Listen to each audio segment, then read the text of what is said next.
Bueno, buenas tardes.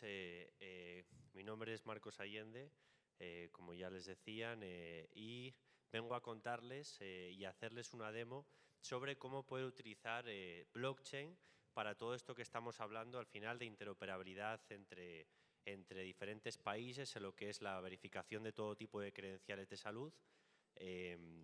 Y para ello voy a empezar contándoles un poco una historia, ¿no? Antes de eso me gustaría también presentar a mi colega Sergio Cerón. Él me va a estar acompañando en toda la presentación y en la demo que viene después. Y él es la persona que ha estado liderando también técnicamente como arquitecto toda la solución que les vamos a presentar. Entonces, bien, voy a empezar contándoles que yo llegué al banco en 2017 para intentar aplicar diferentes tecnologías emergentes al desarrollo, ¿no? Particularmente empezamos a trabajar muy intensamente con blockchain y entonces entre 2017 y 2019 estuvimos probando diferentes redes, diferentes infraestructuras blockchain que hay disponibles para proyectos del BID, ¿no?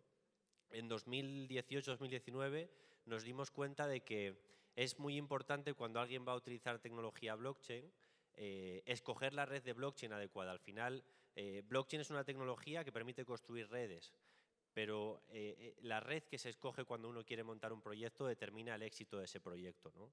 Hoy en día la tecnología blockchain, de la que ahora hablaremos un poquito para dar una introducción, está como el Internet hace 20 años.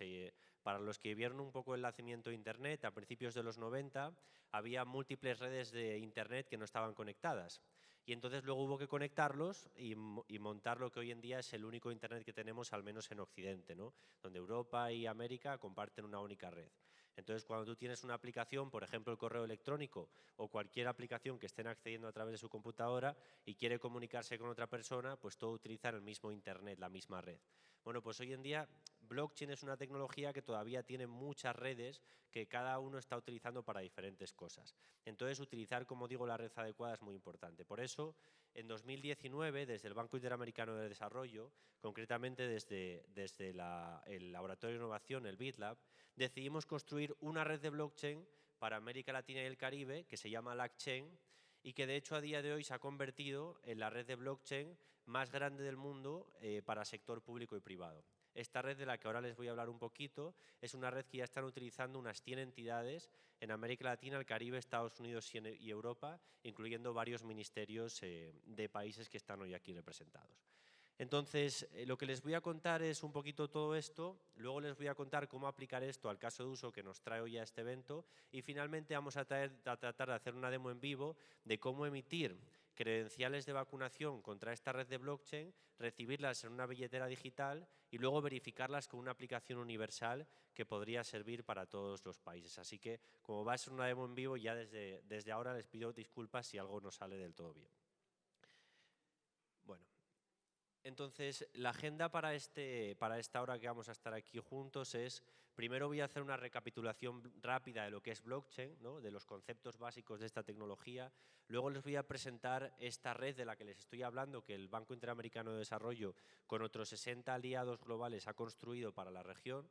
Después les voy a hablar sobre cómo utilizar esta red de blockchain para poder construir un registro público de llaves, un Public Key Directory, y para poder a raíz de él empezar a construir listas de confianza nacionales de cada país.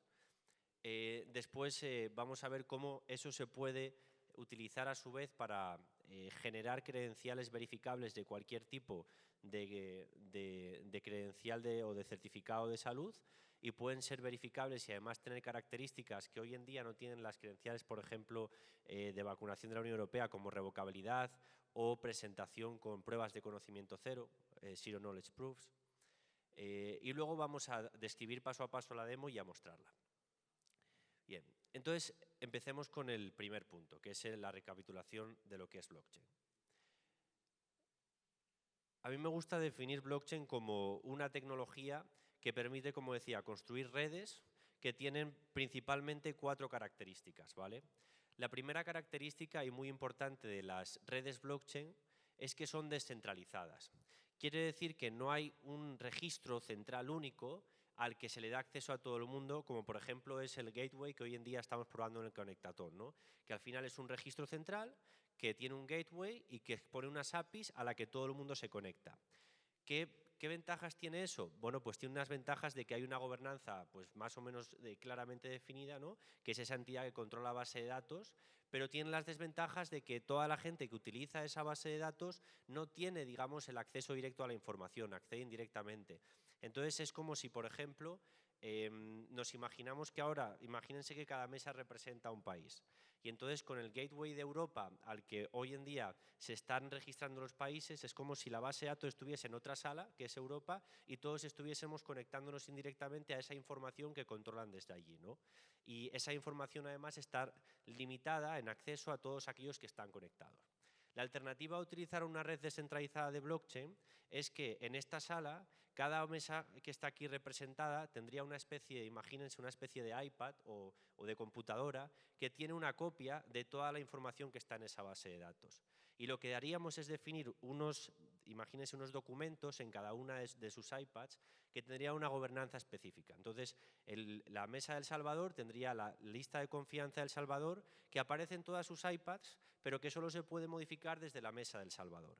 Entonces, estamos dando acceso a todo el mundo a la información de manera abierta y estamos dando un permisionado a cada entidad para que maneje su propia información en ese registro compartido. Esa es la base de descentralización de la tecnología blockchain. ¿Qué más características tiene esta tecnología? Bueno, pues además de ser una base de datos descentralizada, también es una base de datos cronológica. Todo lo que uno va registrando en esa base de datos se va guardando por orden cronológico, ¿vale? Además también es inmutable, es decir, todo lo que uno registra en esa base de datos no se puede borrar. Eso no quiere decir que no se pueda corregir. Si, por ejemplo, imagínense, creamos una lista de confianza y registramos a una entidad autorizada para emitir un certificado de vacunación. Entonces, si mañana esa entidad nos hemos equivocado o la queremos revocar porque ya no le damos el derecho a emitir esas credenciales de vacunación, pues nada, escribimos de nuevo en ese registro y corregimos la información anterior. No la borramos, simplemente la corregimos. Esto, de hecho, es positivo en cuestiones de transparencia. Antes hablaban de, justamente en Chile, ¿no?, que están ahora investigando personas que con esos procesos que ahora han implementado, que son mucho más rigurosos, pues en el sistema manipulaban. Si nosotros tenemos una especie de registro inmutable, todo aquel que quiera beneficiarse de un registro por tener permisos internos para manipularlo va a quedar siempre reflejado y va a ser pues mucho más fácil perseguirle, ¿no? Y finalmente, lo bueno que tiene también blockchain es que se pueden definir reglas de consenso. Es decir, se define consenso acerca de quién maneja, digamos, el acceso a la red, quién puede escribir qué información en la red, quién puede consultar qué información en la red, que en principio debería ser todo público, ¿no? Pero se pueden definir todo tipo de reglas de consenso a través de algo que se llaman contratos inteligentes, que son como programas que te permiten definir la lógica de la red dentro de la propia red. Entonces, esto es la característica de blockchain como tecnología que te permite construir redes con estas propiedades, ¿no? Bien, por ver una imagen un poquito más gráfica, que siempre es útil, al final una blockchain es una especie de registro de pedacitos de información encadenados de este tipo.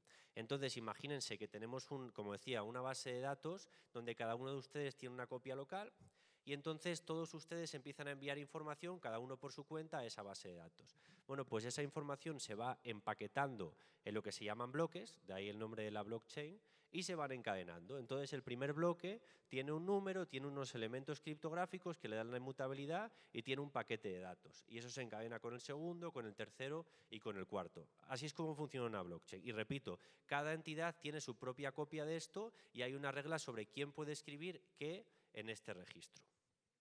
Bien. Ahora, ¿qué tipos de redes blockchain hay? Porque seguro que ustedes han escuchado mucho recientemente sobre Bitcoin, sobre Ethereum y sobre las criptomonedas, ¿no? Bueno, las criptomonedas dieron lugar a las primeras blockchain. Es decir, Bitcoin es una blockchain que tiene una criptomoneda que también se llama Bitcoin. O Ethereum es una blockchain que tiene una criptomoneda que se llama Ether. Bueno, pues esas redes de blockchain que tienen esas criptomonedas se caracterizan dentro de este primer grupo de acuerdo al estándar ISO 307, ¿vale? Hay un estándar que define esto. Entonces, las redes de criptomoneda, digamos, son muy interesantes en cuanto a que tienen un activo digital, son públicas, descentralizadas y transparentes, pero cuando uno trata de utilizar esas redes de criptomoneda para hacer cosas como, por ejemplo, salud digital, se encuentra que los costes transaccionales de utilizar esa red son tremendamente altos. Hacer un registro en una red como Bitcoin le cuesta a uno entre 5 y 10 dólares. Si uno quiere registrar la emisión de 1 millón de credenciales en una red de Bitcoin, va a pagar del orden de 5 o 10 millones de dólares. Eso hace que al final utilizar este tipo de redes no sea factible económicamente. Además de eso, estas redes requieren que el pago sea con criptomoneda, además requieren que todas las entidades utilizándolas sean anónimas y luego no te habilitan privacidad y no tienen un marco regulatorio claro. Entonces estas redes son la razón por la cual nosotros desde el BID en su momento creamos LACChain, que es de la red de la que os voy a hablar ahora, porque no ofrecía las características necesarias para hacer proyectos, por ejemplo, de gobierno digital. Luego hay otras redes de blockchain que también se crearon después de las criptomonedas, que son redes muy cerradas. Es decir, si por ejemplo ahora creásemos una red de blockchain solo aquí para nosotros, sería una red que, por ejemplo, no sería ni abierta, ni descentralizada, ni transparente para el resto del mundo, pero que sí que no tendría costo transaccional ni criptomoneda, todos sabríamos quién es quién y además podríamos habilitar privacidad. Entonces tendrían como las características inversas, pero igualmente al final nos quedamos con un registro que es totalmente cerrado y que tampoco cumple, digamos, los propósitos de blockchain. Pero ¿qué pasa si tratamos de combinar lo mejor de ambos mundos, ¿no? Y crear lo que se conoce como redes permisionadas, ¿vale? Donde hay unas reglas de acceso, pero que al mismo tiempo son públicas, porque todo el mundo que pasa por esas reglas puede acceder y porque además toda la información es abierta para consulta. La consulta es transparente y la escritura es permisionada, ¿vale? Entonces, estas redes, como la que es LACChain, de la que ahora les voy a hablar, son redes que son abiertas a todo el mundo, descentralizadas y transparentes, no hay costo transaccional, se maneja el acceso por una membresía mensual para mantener costos, no hay criptomoneda, todas las entidades se conocen entre ellas, hay privacidad y además cada uno es responsable de lo que hace la red, de forma que es muy fácil establecer un marco regulatorio que derima ese tipo de responsabilidades. Bien, vamos al segundo punto de la agenda, que es contar un poquito sobre LACChain y LACNet, ¿vale? Bien, como les decía, en 2018-2019 creamos una infraestructura desde el Banco Interamericano de Desarrollo en alianza con otras 60 entidades a nivel global, entre las que se incluyen, por ejemplo, el Banco Mundial, multilaterales también como el Banco Nacional de Desarrollo de Brasil, que hoy anuncia en un evento el lanzamiento de su propia red de LACChain nacional, entidades como grandes entidades financieras, grandes consultoras, gobiernos y emprendedores. En esta red que lleva 3 años funcionando, en este conjunto de redes hay más de 50 proyectos ya, muchos de ellos en producción. Se han hecho cosas de pagos transfronterizos, aduanas. Varios de los países aquí representados tienen a su aduana trabajando en un proyecto en esta red. Se han hecho cosas de plataformas de trazabilidad de compras públicas. Se han hecho temas de identidad digital, billeteras digitales y muchos otros proyectos. Hay 91 entidades conectadas a esta red de blockchain haciendo este tipo de cosas. Hay 34 proyectos que tienen impacto directo en inclusión financiera y social y hay 9 países que están construyendo ecosistemas alrededor de esta infraestructura. Para que se hagan una idea, esta es la red principal que tenemos. Pueden ver que hay, digamos, entidades conectadas por todo lo que es este continente y de Europa. De hecho, ven un gran punto ahí arriba en Estados Unidos porque muchas entidades utilizan una máquina en la nube de la costa este de Estados Unidos, pero son máquinas que se están manejando desde diferentes países de América Latina y del Caribe. Bien, esta infraestructura ha sido reconocida por ITU como una de las 14 arquitecturas blockchain de referencia a nivel mundial. Yo mismo tuve el placer de presentarlo en las Naciones Unidas en 2019. Esta red tiene características ideales también para su uso en el sector público. Para empezar, es carbon neutral. Quiere decir que no emite, como por ejemplo una red como Bitcoin. No hay ese proceso de minado que genera ese gran nivel de contaminación. Además, es una red donde no hay ningún tipo de objetivo de económico de monetización, sino que es una red non-profit totalmente neutral, donde de hecho las entidades que están detrás orquestándola son el propio BitLab junto con la CNIC y Red Clara. Si no conocen a la CNIC y Red Clara, son dos entidades que están detrás de todo lo que es la gobernanza de Internet en América Latina y el Caribe. La CNIC es básicamente la red que opera la casa de Internet de la región y Red Clara es una red de 2.000 universidades de la región. Red Clara le ofrece infraestructura de Internet a más de 2.000 universidades de América Latina y el Caribe. Y estas entidades de manera non-profit se han aliado para orquestar esta infraestructura regional en producción.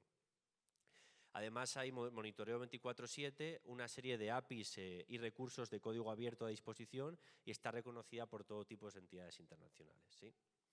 Bien. Ok, vamos entonces ya a aplicar esto a la parte que interesa aquí, ¿no? A salud digital. Entonces, el primer caso que vamos a analizar ahora es cómo una red de blockchain, y particularmente esta que les estoy contando, puede ofrecer ciertas ventajas de interés para una cadena de confianza que parta de un public key directory, ¿vale? De un registro público de llaves y que luego se construyan redes de confianza nacionales, ¿no? Trusted lists nacionales que carguen de esa red. Entonces, vamos a comparar un poco cómo serían los modelos, ¿no? En el caso europeo, tenemos que ahora mismo las listas de confianza se exponen de manera privada a través del gateway, ¿no? Entonces, no hay acceso abierto, digamos, para todo el mundo. O sea, cualquiera que quiera verificar los emisores autorizados en Europa o está conectado a la gateway de Europa o tiene que ir básicamente a las páginas web de cada uno de los 26, 27 países a obtener esa información. Una de las desventajas también del gateway es que uno no puede suscribirse. Imagínense que ustedes desarrollan una aplicación de verificación de credenciales de salud nacional, ¿no? Una aplicación móvil para escanear.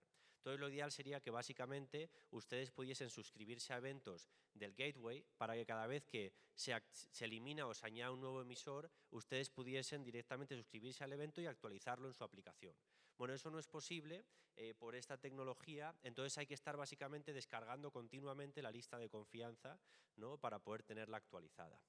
Otra de las desventajas de este tipo de infraestructura es que solo se almacena básicamente la llave privada del certificado, no se almacena toda la información de la entidad que está operando o que está autorizada como emisor. Y luego también todos esos emisores autorizados están ligados siempre a su llave pública, no pueden como andar rotando o cambiando sus llaves públicas como uno pues, típicamente hace por seguridad sin tener que volver a pasar un poquito el proceso ese permisionado, ¿no? Actualmente la situación que tenemos en Latinoamérica y que justo este Conectatón está trabajando para avanzar es que muchos países no están exponiendo una llave pública, aquellos más avanzados ya la están exponiendo y de hecho la tienen homologada con la Unión Europea, pero no es el caso de todos los países. No tenemos un mecanismo en Latinoamérica mediante el cual los países estén reconociendo unos a otros, ¿no? Sino que están pasando por la homologación de Europa. No hay un proceso de estandarización de cómo uno debería exponer su lista pública de entidades autorizadas para emitir certificados de vacunación. No hay tampoco posibilidad de suscribirse a eventos y no hay posibilidad de rotar claves. Entonces, el approach que les vamos a demostrar hoy, ¿no? Es un approach que ofrece ciertas ventajas en este sentido, como que, por ejemplo, todo lo que es la cadena de confianza, en lugar de estar en un gateway, digamos, centralizado y de acceso privado, podría estar en una red de blockchain que es totalmente abierta para consulta. Luego, cada entidad manejaría la gobernanza de su información. Es decir, si hay una entidad regional, como puede ser Raxel o como puede ser la OPS, que maneje un registro regional, tendría su gobernanza de ese registro en esa red compartida. Y luego cada entidad, digamos, cada Ministerio de Salud a nivel nacional, también manejaría la gobernanza de su propia información de esa lista nacional, pero en un registro de información que es abierto y compartido, ¿sí? El acceso sigue siendo a través de API, cualquier entidad puede acceder a la red para registrar y consultar a través de APIs. Hay la posibilidad de suscribirse a eventos. Como esto se registra en contratos inteligentes, podemos generar eventos de manera que todo el mundo sea notificado cada vez que hay un cambio en cualquier tipo de información que esté en la red. todos los contratos inteligentes seguirían estándares, tanto de la GCCN, que es la Global COVID Certificate Network, de la Linux Foundation, como de Trust over IP, como de los que se desarrollan en LangChain. Y luego, además, cada entidad podría rotar rápidamente sus llaves. Es decir, cada entidad en la blockchain está identificada con un identificador que se llama un DID, y ese identificador puede tener diferentes llaves. Entonces, si el día de mañana un Ministerio de Salud o una entidad autorizada para emitir por el Ministerio de Salud quiere modificar su llave pública a su llave privada, lo puede hacer manteniendo su identificador blockchain. Bien. Ok.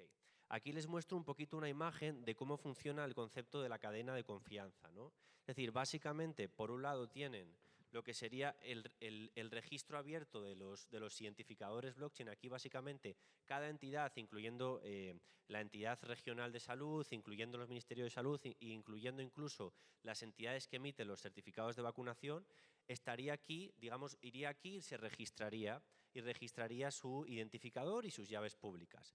Y luego creamos una jerarquía basada en contratos inteligentes, es decir, esto es un contrato inteligente que es básicamente una instancia de información que lleve la red. Esto es otro contrato inteligente que estaría gobernado por una entidad regional, como puede ser la OPS, como puede ser Raxel, como podría ser la Organización Mundial de la Salud, que básicamente lo que hace es listar cuáles de esos identificadores corresponden a ministerios de salud verificados, y luego cada ministerio de salud mantiene su propio contrato inteligente bajo su propia gobernanza, donde lista cuáles son los emisores nacionales autorizados para emitir cualquier tipo de certificado. Y ya no solo certificados de COVID o otros certificados, sino cualquier tipo de información verificable universalmente, ¿no? Aquí se lista, digamos, las llaves públicas de manera totalmente abierta para cualquier tipo de caso de uso. Vale. ¿Cuáles son un poquito los pasos, ¿no? Para ir al detalle técnico para los que estén más con las manos en la masa? Entonces, básicamente, en primer lugar, como un Ministerio de Salud genera su propio identificador blockchain y registra su identificador blockchain junto con su X509, en el caso de tenerlo, en ese registro blockchain. Y luego despliega la lista de confianza y le envía esta información a la entidad regional, Raxel, la OPS o quien esté jugando ese rol. Entonces, básicamente, esa entidad regional lo que hace es verifica toda esa información, es decir, la información off-chain y la información on-chain de cada Ministerio de Salud, y entonces empieza, digamos, registra esa información y esa entidad en su contrato inteligente, que es el listado regional de llaves públicas, ¿no? Luego el segundo paso es cómo cada Ministerio de Salud registra a su vez a sus emisores nacionales autorizados. Entonces, de nuevo, viniendo del propio centro de vacunación o entidad emisora autorizada, esta puede generar su identificador blockchain, su X509 y registrarlo en la blockchain a través de la API que se le exponga, mandar la información al Ministerio de Salud, que ésta la verifique y actualice eso en su lista de confianza dentro de la blockchain. También podría ser al revés, ¿vale? O sea, no es necesario que el centro de vacunación sea quien genere esos identificadores. También el Ministerio de Salud los podría generar, se los podría básicamente transmitir y registrar esa información en la red. Todo esto es totalmente flexible. Este es simplemente un flujo de ejemplo de cómo podría funcionar, digamos, de abajo para arriba. Ok, aquí les vamos a enseñar un poquito de código, ya se va a acabar la parte más técnica, ¿vale? Pero queríamos también cubrir un poquito esto para que, digamos, tengan una imagen visual. Este es el código de un contrato inteligente, ¿vale? Esto es un contrato inteligente. Entonces, esto es un programa que vive en la blockchain, al que todo el mundo tiene acceso, insisto, ¿vale? Esto es una red en la que todo el mundo tiene una copia, y entonces en esa copia aparece un documento que es como esto, donde hay una entidad que es la que puede modificar esto. Entonces lo que hace es, vía API, hace unas llamadas aquí y llamando estas funciones que están ahí definidas, va añadiendo entidades a la lista de confianza. Todo esto está definido según las reglas que se establecen en ese consenso de la red. Y no es más complejo que algo así, ¿vale? Bien. La segunda parte de esto es, ok, ahora con lo que acabamos de contar tenemos la posibilidad de construir una cadena de confianza dentro de una red totalmente abierta, ¿vale? Eso es un poco lo que acabamos de describir, que tiene unas características específicas que pueden ser interesantes para tener más flexibilidad y más accesibilidad. Entonces el punto es, ¿cómo pasamos ahora a emitir certificados de salud fuera de la red que puedan ser verificados contra la propia red, ¿vale? Ok, entonces, de nuevo, vamos a tratar de entender cuáles son las características de la solución, por ejemplo, de los DCC de la Unión Europea, para entender qué tipo de limitaciones hoy en día están presentando que podrían ser abordadas con una solución pues, de esta tecnología que les estamos planteando, ¿no? Entonces, lo primero es entender qué se verifica hoy cuando alguien emite una credencial de vacunación del tipo de la Unión Europea. Entonces, cuando alguien emite este tipo de certificados y ustedes lo tienen en su billetera y presentan un código QR, lo que se verifica en ese código QR son tres cosas. La primera es lo que se llama la integridad, que es que básicamente esa información no haya sido modificada. Es decir, que esa información que está codificada en el QR sea información que el sujeto no modificó, que sea la que se emitió. Eso se verifica básicamente verificando la firma digital que está en esa información. El segundo paso que se verifica es que la credencial no haya expirado. Y el tercero que se verifica es que la haya emitido una entidad que está en la lista de confianza de uno de los países del registro de llaves públicas. Esas son las tres cosas que se verifican hoy en día. Entonces, en primer lugar, eso no permite verificar revocación. Es decir, imagínense que queremos llevar esto a todo tipo de certificados de salud y queremos eventualmente poder revocarlos. Bueno, pues esta tecnología no permite revocar eso, porque básicamente solo estamos verificándola contra una lista de emisores, pero no estamos verificando una lista donde esos emisores puedan registrar la revocación. ¿Ok? El segundo punto es que esto no está integrado todavía con billeteras digitales. Lo puede estar y lo estará seguro, pero hoy en día recibimos nuestros PDFs y nuestros QRs por correo electrónico en muchos países y los llevamos en nuestro correo electrónico y los presentamos. No tenemos una billetera que tenga al final nuestra identidad en la propia billetera y que nos permita desde nuestra identidad en nuestra billetera presentar este tipo de certificados. No hay posibilidad de pruebas de conocimiento cero. Esto sí que por el estándar que se está utilizando es algo que no se va a poder hacer. O sea, hacer pruebas de conocimiento cero implica cambiar lo que es el formato de datos de la credencial. Además, también requiere presentar un documento de identidad físico para poder verificar el sujeto y esto pues al final revela mucha data personal, ¿no? Porque nosotros cada vez que vamos a un establecimiento, a un lugar y tenemos que probar que estamos vacunados, mostramos un QR que muestra toda una serie de datos personales, nombre, apellidos, lote de vacunación, fecha de nacimiento, cuando en realidad solo queremos probar que estamos vacunados. La persona que me está escaneando eso ni siquiera necesita saber cuáles son mis apellidos, solo que estoy vacunado, ¿no? Entonces, ¿cómo se puede mejorar este tipo de approach con esta tecnología y qué es la demo que les vamos a enseñar? Bueno, pues en el caso de utilizar esta solución que les vamos a enseñar, en primer lugar se verifican más cosas que simplemente la integridad, la expiración y el emisor. Porque uno, se puede verificar que la credencial haya sido revocada o no. ¿Por qué? Porque fíjense que como cada uno de los ministerios de salud y de los centros emisores están conectados con la blockchain, cuando revocan una credencial solo tienen que llamar a la blockchain y decir este identificador de esta credencial está revocado. Entonces, cuando alguien va a verificar la credencial, va a la blockchain y ve si ese ID de la credencial ha sido revocado o no, en tiempo real. Y además, también es posible verificar al sujeto criptográficamente y hacer pruebas de conocimiento cero. Porque la credencial se le envía al sujeto a una billetera digital, ¿sí? Y el sujeto desde esa billetera digital puede seleccionar qué tipo de campos de data personal de la credencial quiere ocultarle a quien se la presente. Entonces la presenta ocultando esos campos y quien la verifica la puede verificar sin saber absolutamente nada personal del sujeto. Y eso lo vamos a mostrar ahora en la demo. Bueno, es un poco lo que he estado contando, ¿no? Está integrado con una billetera digital, permite pruebas de conocimiento cero, no necesita un ID físico para verificar al sujeto y no necesita revelar información o data personal. Bien, vamos entonces a entender cuál es el estándar, digamos, el formato de datos de esta credencial que se está utilizando para esta demo, ¿no? Aquí tienen el estándar de los certificados que se están utilizando en la Unión Europea y que, por ende, en esos QRs que ustedes enseñaban, los países que lo estuvieron enseñando, ¿no? Homologados ya, esta es básicamente la data que está detrás. Esta es la data del certificado. Entonces ahí lo que registran un poco es el nombre, registran cierta información de identificadores y registran un poquito lo que sería la dirección de la lista de confianza. De hecho, aquí quiero darle la palabra a mi colega Sergio, que creo que está conectado y nos escucha. ¿Puede ser? Sí, aquí estoy. ¿Qué tal, Sergio. Marcos? Sí, Perfecto. Sergio, ¿nos estás escuchando? sí.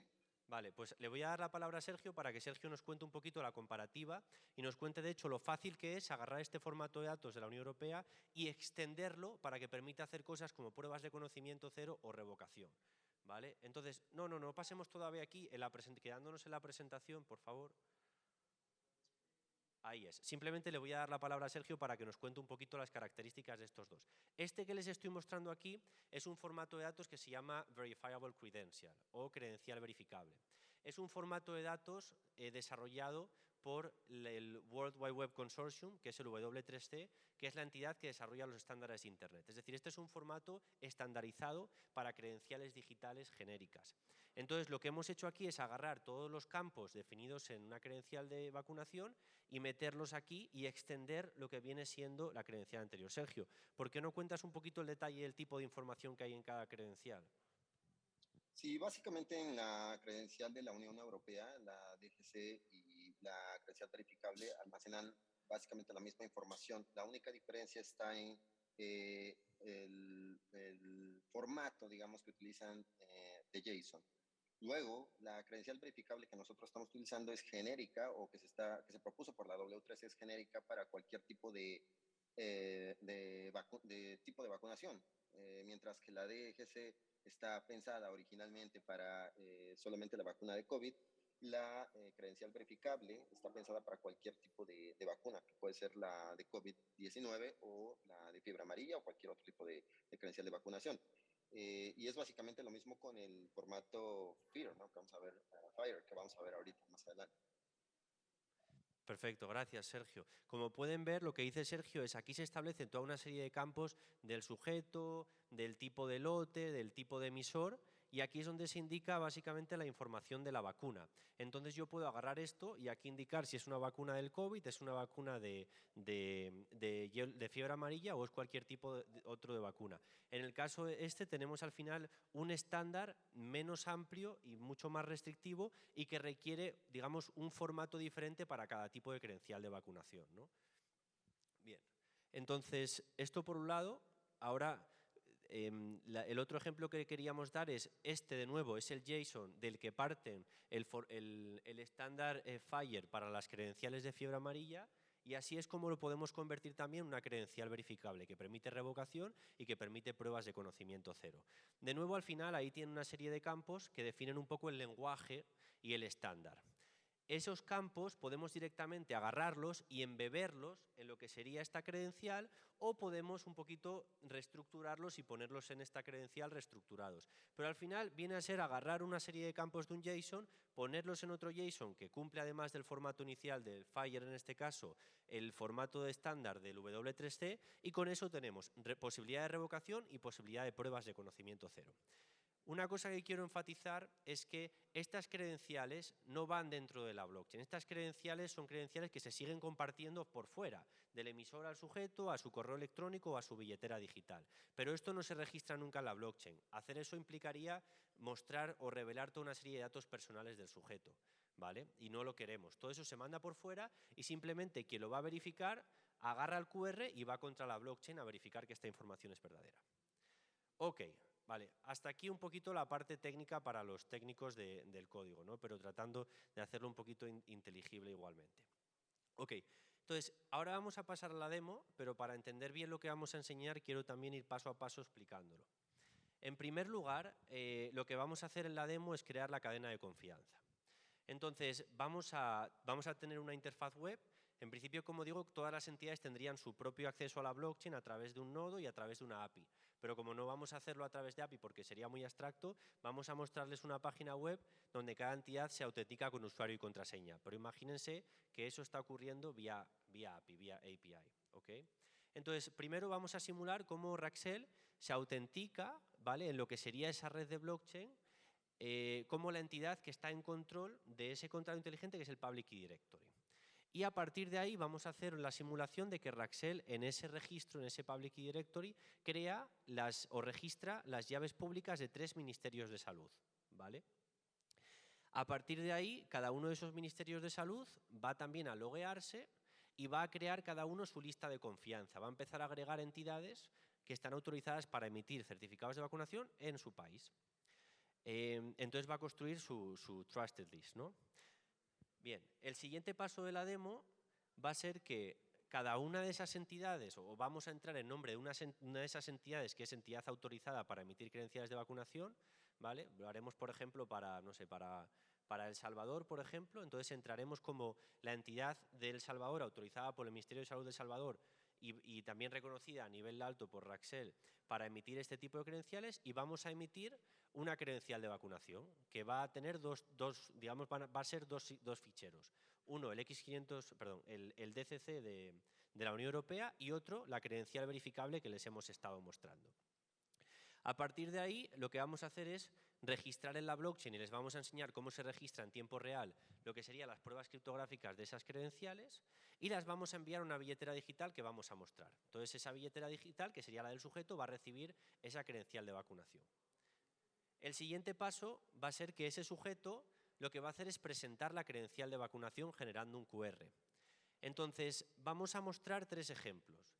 Un primer ejemplo, que es mostrando el QR de lo que sería pues, la DCC o el Green Pass, donde el sujeto lo muestra y podemos verificar, evidentemente, que la ha emitido un emisor de confianza, que no ha expirado y que es íntegra, pero no vamos a poder verificar que no ha sido revocada o que el sujeto es quien dice ser si no nos presenta un Physical ID.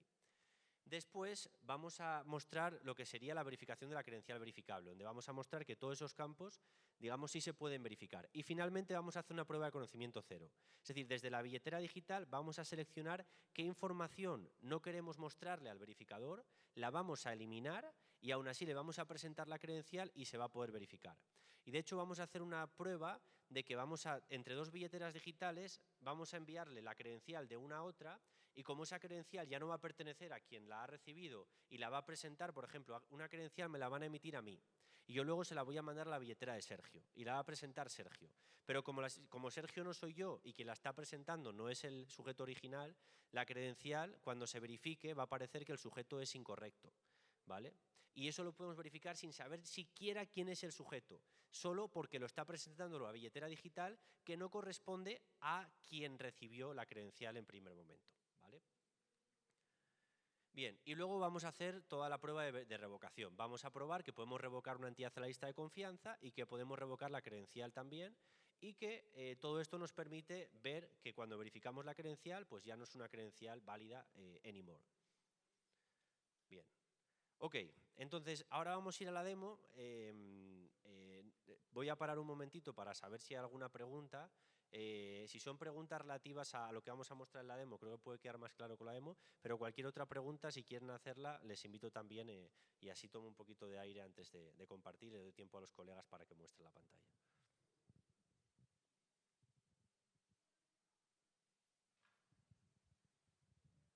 ¿Sí? Vale, pues vamos con la demo. Bien. Disculpa, yo tengo una pregunta. Sí. Se habló de que el protocolo de consenso que se utilizaba era el Proof of Authority. Sí. ¿Me puede explicar de qué se trata? Sí. Por favor. Bueno, pues digamos, en blockchain el protocolo de consenso es cómo las diferentes entidades que están en la red se organizan para generar esos bloques que veíamos. Es decir, cómo la diferente información que está enviándose a la red se empaqueta y se va generando el nuevo bloque, ¿no? O sea, ¿quién hace eso y bajo qué reglas? Entonces, en una red como Bitcoin, por ejemplo, hay una competición donde las entidades gastan mucha energía para hacer eso, y eso es lo que genera toda esa contaminación. En nuestro caso, eliminamos todo eso, y lo que ocurre es que hay nodos validadores que se llama, que son nodos que se comprometen legalmente por contrato a funcionar de acuerdo a las reglas de la red, y que son nodos conocidos, y ellos lo que hacen es tomar turnos. Entonces, la prueba de autoridad quiere decir que hay ciertos nodos autorizados que van tomando turnos para proponer el siguiente bloque con la información que ha llegado a la red. Y el que lo propone tiene que esperar a que haya 2/3 más 1 de todo ese conjunto de nodos autorizados que aprueben el bloque. Eso pasa en milisegundos, ¿vale? De hecho, aquí vamos a generar bloques así como estamos hablando. Pero ese es el tipo de protocolo de consenso que hay en esta red. Bien, gracias. Vale, entonces ahora mismo lo que les estoy enseñando es, Sergio está compartiendo su portal de emisión de credenciales y su portal de generación de la cadena de confianza. Y se va a loguear, como decíamos, inicialmente con Raxel. quiero enfatizar de nuevo que las entidades estarían haciendo esto vía API, no lo harían vía una interfaz web, ¿vale? Pero ahí se va a loguear Sergio. Y yo desde mi pantalla voy a compartir la billetera digital a la que me va a enviar la credencial, ahora cuando la genere. Y aquí estamos logueados como Raxel, donde Raxel representa el directorio público de claves, donde es como la raíz a partir de la cual se van a generar o se van a registrar las entidades, que en este caso van a ser los ministerios de salud. Entonces, lo que vamos a hacer primero es entrar al directorio público y agregar una nueva entidad. Para poder agregar una entidad, lo único que necesitamos, y de manera estándar, es agregar o subir el certificado X509 de una entidad, que es a partir de la cual se va a obtener la información, así como la fecha de expiración. Entonces, primero voy a registrar, por ejemplo, a Chile, y le voy a poner aquí un usuario y una contraseña para que pueda entrar también al sistema. Lo que se va a hacer aquí es generar un DID, un identificador centralizado, registrar la clave pública de la entidad, del certificado X509, y agregarle una fecha de expiración a la entidad, dependiendo de los datos que tenga este certificado. Aquí lo que ya podemos ver es que una vez que se registró, también podemos ver la transacción que se hace directamente sobre la blockchain. Esta es la transacción que se ha ejecutado, sobre la red. Este es un explorador de bloques y lo que nos está diciendo es que la transacción pasó hace 17 segundos aproximadamente. Lo mismo para asignarle la Un posibilidad de segundo, emitir Sergio, que credenciales. se fue al PowerPoint. ¿Sí? Sí, un segundo, que vuelva a mostrarse en pantalla. Vale, entonces, como decía Sergio, ¿no? Mientras, lo que están viendo es, hemos entrado como Raxel y hemos creado al primer Ministerio de Salud, que lo hemos registrado en el directorio público de llaves. Lo hemos hecho con el Ministerio de Salud de Chile. Entonces, si pueden ver aquí, ahora mismo digamos, esta información la está leyendo de la blockchain y está leyendo cuál es el nombre del ministerio, cuál es su llave pública de su certificado X509, cuál es su identificador blockchain y toda la información relativa a la fecha de expiración, etcétera, ¿vale? Podemos registrar otro Ministerio de Salud, ¿vale? Vamos a hacerlo, por ejemplo, con El Salvador. Así es, aquí también vamos a poner el usuario y la contraseña, que es un usuario solamente para entrar al sistema. Cargamos el certificado. El proceso tarda un poco, cuestión de segundos, en lo que se registran todas las claves públicas dentro de la blockchain. Bien. Ahora, cuando registremos este segundo Ministerio de Salud, y podríamos seguir así registrándolos todos, ¿no?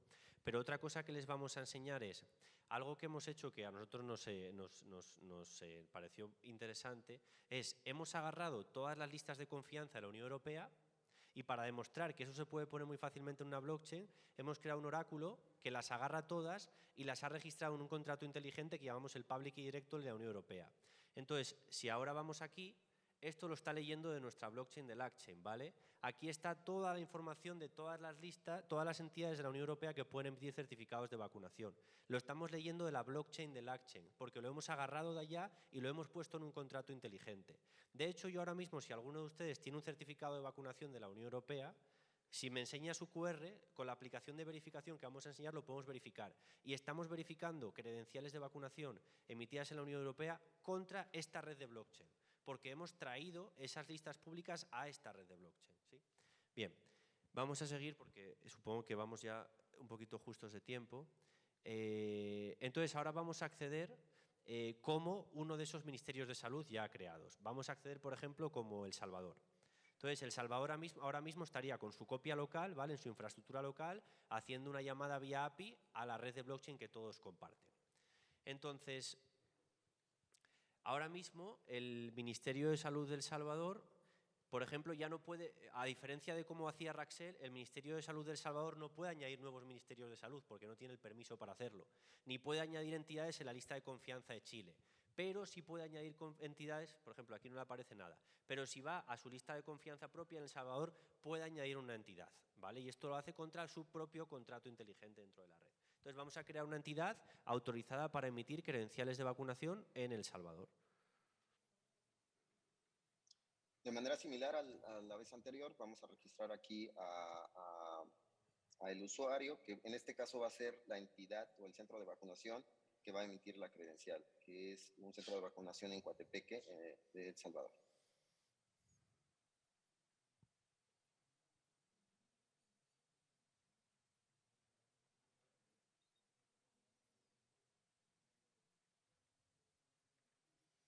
Listo. Entonces ahí se ha creado, esa entidad la hemos registrado en la lista de confianza de El Salvador dentro de la red. Bien, ahí pueden ver toda la información, su llave pública de su X509, su identificador de blockchain, la expiración, etcétera, etcétera, etcétera, el estatus, etcétera. Y ahora vamos a hacer el tercer paso. Vamos a entrar como esta entidad y vamos a emitir una credencial de vacunación. ¿Ok? Entonces, como les enseñábamos antes, con este tipo de estándar es muy fácil emitir cualquier tipo de credencial de vacunación cambiando solamente el formato. Entonces, vamos a rellenar ahora mismo la información de a quién le vamos a generar esa credencial de vacunación, o sea, el sujeto que la va a recibir. Entonces, Sergio lo que está haciendo ahora mismo es agarrar el identificador de su billetera digital a quien vamos a enviar la credencial. Sergio, ¿tienes el mío, el que te había mandado para enviármelo a mí? Sí, a ver, un segundo, si quieres te lo mando directamente. Sí, Voy a envíamela tomarlo. directamente a mí. Entonces, ahora Sergio va a rellenar la información mía como sujeto, ¿vale? Me va a enviar esa credencial de vacunación a mí, a esa billetera que les voy a enseñar. Entonces, va a registrar mi identificador blockchain, mi nombre, mi apellido, mi fecha de nacimiento, va a poner la información de la vacuna y va a seleccionar que el tipo de vacuna es una vacuna de COVID-19. Pero podría perfectamente decir que es una vacuna de fiebre amarilla, porque es tan fácil como eso rellenar, o sea, de generar una credencial u otra. ¿Ponemos tu fecha de nacimiento, Marcos? Sí, por una fecha cualquiera. No tanto. Segundo. Bien. Vale. Aquí es donde seleccionamos el tipo de vacuna que va asociado a un código, que es un ATC, el código ATC, con el que se identifica. En este caso voy a poner el de COVID-19. El batch number puede ser cualquier número, dependiendo de cada país. Y la fecha de expiración de la credencial. Eso es. El centro que la emite es el que está logueado, ¿vale? El que está autenticado, por eso no lo podemos meter a mano, ya está autenticado. Y entonces me va a enviar la credencial ahora mismo a mi billetera. Vale. Entonces, si podemos compartir también el pedacito de mi pantalla de mi móvil. Vale, entonces yo ahora mismo voy a entrar en mi billetera. Bien. Vale, voy a actualizar mi billetera, sincronizarla, para que traiga las credenciales nuevas que me han emitido. Y aquí me indica, es esta, ¿verdad, Sergio? Aquí me indica, me enviaste una de fiebre amarilla, ¿correcto? No, si puedes volver a actualizar, es que justo la acabo de mandar. Ok.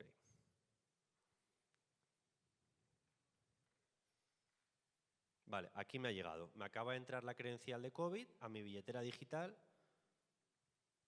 Como esta es mi billetera digital, esta credencial está asociada a mi identidad digital. Y aquí veo pues toda la información que Sergio acaba de indicar, ¿vale? Y puedo ver toda la cadena de confianza que acabamos de crear sobre la marcha. Aquí veo que viene del Public Directory de Raxel, que debajo está el Ministerio de Salud de El Salvador que acabamos de crear y su información pública, y que está emitida por el Centro de Vacunación de Coatepeque. Todo eso lo podemos ver aquí con la lista de confianza de la credencial emitida. Entonces yo ahora puedo verificar esta credencial. Al verificarla ahora mismo, va a verificarla como si fuese una credencial de la Unión Europea, que es verificando el emisor, verificando,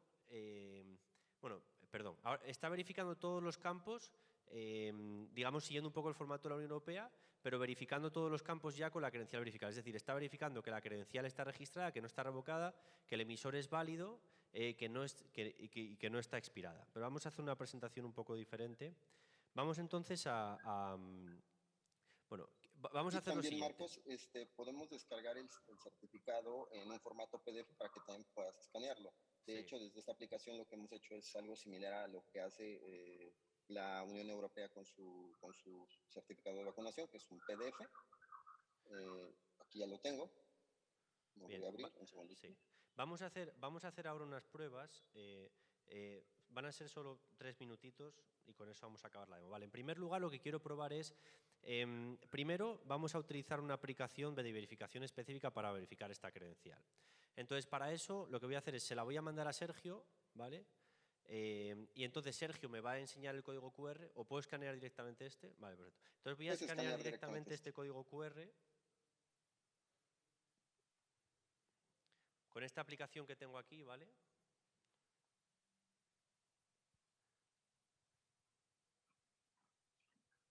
Vale, entonces esta es la aplicación de verificación que hemos desarrollado para la demo. Aquí, ok, esto es lo que les quería enseñar. Entonces, ahora mismo aquí vemos que la credencial no ha sido modificada, que expira en 11 días, que no ha sido revocada y vemos toda la cadena de confianza del emisor, ¿vale? Y además vemos en el caso del sujeto, como esto es lo que les quería decir antes, como no hemos generado una presentación compatible con la billetera, vemos lo mismo que la credencial de la Unión Europea, que me dice que el sujeto requiere para verificarlo un Photo ID. En cambio, yo ahora, si genero directamente desde mi billetera una presentación,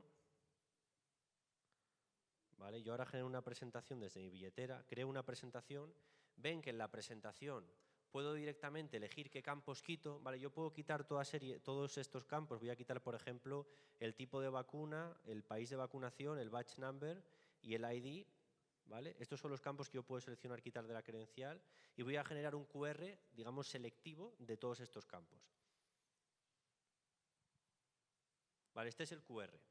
Entonces, si Sergio escanea ahora, digamos, con su aplicación el QR, de hecho lo que voy a hacer es, voy a mandarle este QR a Sergio. Sergio, ¿me lo vas a compartir? ¿Sí? Y vamos a escanear entonces en un momento, vamos a escanear de momento este QR, de nuevo este QR, ¿vale? Compártemelo ahí en pantalla. Voy un segundo, lo estoy recibiendo y te lo comparto.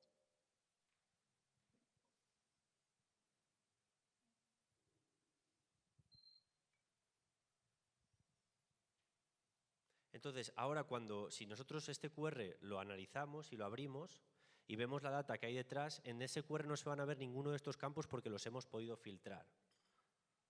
Vale, ahí Aquí está Marcos.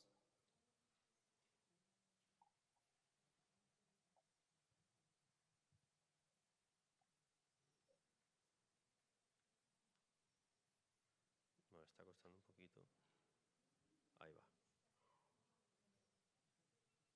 ¿Por qué me da error, Sergio? Al parecer o sea, yo creo que es por la resolución que no está detectando correctamente el código QR. ¿Puedes volver a generar la presentación, Sí. Marcos? Bueno, vamos a hacer una cosa. Como nos hemos pasado un poquito de tiempo, igual quiero decir rápidamente las funcionalidades de esto, ¿vale? Ahora es cuando ya la demo empieza a ir mal, pero en verdad, o sea, las funcionalidades de esto es, si ahora, por ejemplo, Sergio va aquí, Sergio podría revocar en tiempo real tanto la credencial como cualquiera de la lista de confianza. Y si yo les escaneo el QR, vamos a ver que el mismo QR ahora ya muestra que el emisor no es válido o que la credencial está revocada. Lo que les decía antes también de filtrar toda la serie de los atributos, o sea, todo eso lo podemos hacer ahora pues por la presión del directo, esto ya está fallando aquí, ¿no? Pero todas esas funcionalidades están en este tipo de solución y como digo, al final, en definitiva, lo que está planteando esto, lo que le estamos planteando aquí es el uso de una tecnología emergente para establecer unas funcionalidades nuevas para un problema pues, que es importante y que todos están buscando resolver, ¿no? Y con esto quiero acabar la presentación y darle paso a las palabras con una reflexión que es la siguiente, ¿no? Muchas veces, yo llevo desde 2017 en el banco tratando de convencer a la gente o de explicarle y ayudarle a utilizar tecnología emergente para resolver problemas reales, ¿no? Como este. Entonces, muchas veces la gente tiene cierta aversión a utilizar tecnologías nuevas porque siente que eso implica mucho riesgo, que utilizar tecnología nueva implica riesgo. Entonces, lo que yo siempre digo es que al final el riesgo no viene dado por la tecnología emergente. El riesgo te lo da el desconocimiento. Y les pongo un ejemplo en salud. Es decir, ¿qué es más riesgoso?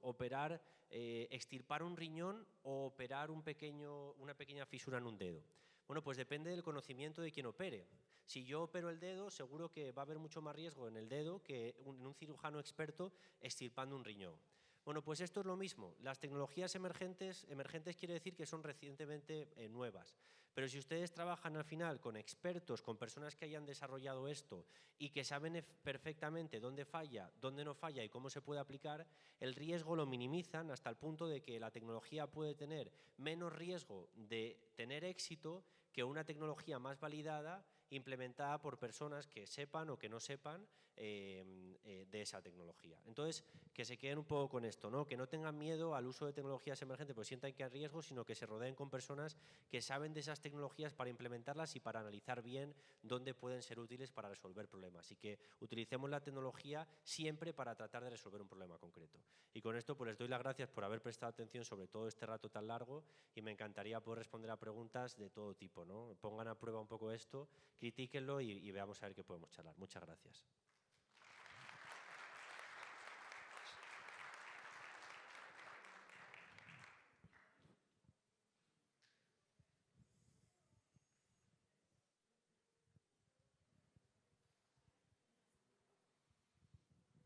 Marcos, excelente presentación, gracias. Quizás para el público presente, para la audiencia, ¿es posible que un país genere las credenciales con los estándares actuales y a su vez se genere también esta otra vista a través de las blockchain? Y a la hora de los verificadores, obviamente es totalmente transparente y a su vez los verificadores pueden verificar tanto credenciales verificables como formatos QR nativos, por así decirlo, de cada país. O sea, ¿podemos tener un verificador universal que esté mirando todo eso? Absolutamente. De hecho, esa sería un poco la idea, ¿no? Nosotros, yo llevo apoyando al bien público regional del BID, a Jenny, a Pablo, a Fer, desde hace más de un año para montar esto que hemos enseñado hoy y que de hecho estamos aplicando también a nivel regional en educación, por ejemplo. Estamos haciendo algo muy parecido en educación con Red Clara. Entonces, la idea de todo esto es poder implementarlo con ustedes, pues primero con las organizaciones regionales, ¿no? Con Raxel, con la OPS, que dirijan esa cadena de confianza y luego a nivel nacional y no implementarlo como algo sustitutivo, sino como algo complementario, ¿vale? Y que lo que podamos validar cuáles son las ventajas y las desventajas. Y al final, como digamos, no se lo he mostrado, pero como yo les decía, con esta aplicación que nosotros hemos diseñado para la demo, yo puedo escanear cualquier credencial de vacunación de la Unión Europea y la vamos a verificar incluso también contra la blockchain. Entonces, el objetivo es que ustedes puedan generar dos tipos de credenciales para sus ciudadanos. Una, que esté verificable contra blockchain y otra que esté verificado contra el API Gateway de la Unión Europea, incluso si quieren, o contra otro sistema que ustedes definan. Y que básicamente le envíen lo que sería pues, los dos QR, por simplificarlo en términos, ¿no? Que por detrás tienen dos JSON y que el usuario pueda presentar uno u otro. Ya les adelanto que el código homogeneizado con la Unión Europea va a valer solo en los países que puedan ir contra la API Gateway de la Unión Europea. Mientras que este otro, que se puede verificar desde cualquier lugar del mundo contra la red de blockchain, con esta aplicación que nosotros les enseñamos, se puede verificar, como digo, en cualquier lugar del mundo. Entonces, pues hagamos ese tipo de pruebas, juguemos un poquito con la revocación, juguemos un poquito con las pruebas de conocimiento cero y veamos al final para ustedes qué beneficios se encuentran. Como digo, no les va a costar mayor esfuerzo del que ya están haciendo y les va a dar la posibilidad de dar un paso hacia adelante en lo que son el uso de tecnologías descentralizadas y abiertas para una nueva generación de credenciales digitales que está picando a la puerta, ¿no? Que está llamando a la puerta.